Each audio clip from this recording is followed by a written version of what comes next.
Well, in the early drafts of the screenplay, we always wrote him as Professor Brown. And that had a good ring to it, he was a professor. We never wrote him as a dog.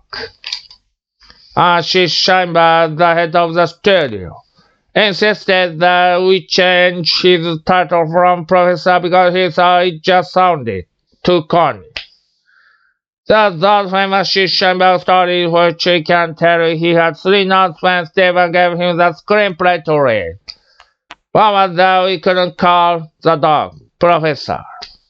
The second one was in the original draft of the screenplay. He had the chimp as a mascot instead of the dog. And she said, you have to get rid of that chimp because no one's gonna go see a movie with a chimp head.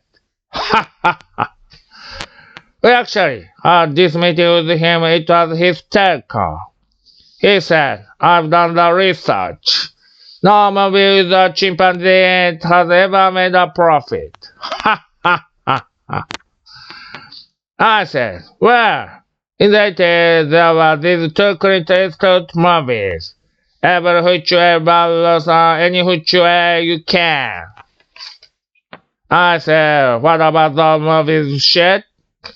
And he said, that was an orangutan in those movies. Ha ha ha ha. The third one was, he hated the turtle, but we stuck to our guns on that one. There was the fourth one. Which one was that? Originally, Marty's mother's name was not Lorraine. It was Meg. Remember that? That's right. He didn't like that name. So he said, name her Lorraine.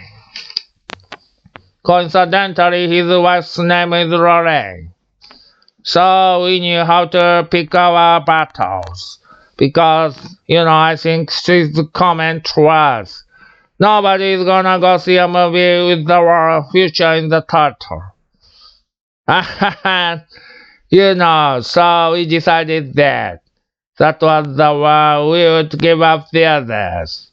I changed, the chimp to a dog and the names. But we stuck to Back to the Future and then afterwards, we were having a celebratory meeting in his office after the movie was a giant success. And we said, well, you see shit. People went to the movie. So he said, yes, but I never know if I was right or not. Why? I guess not.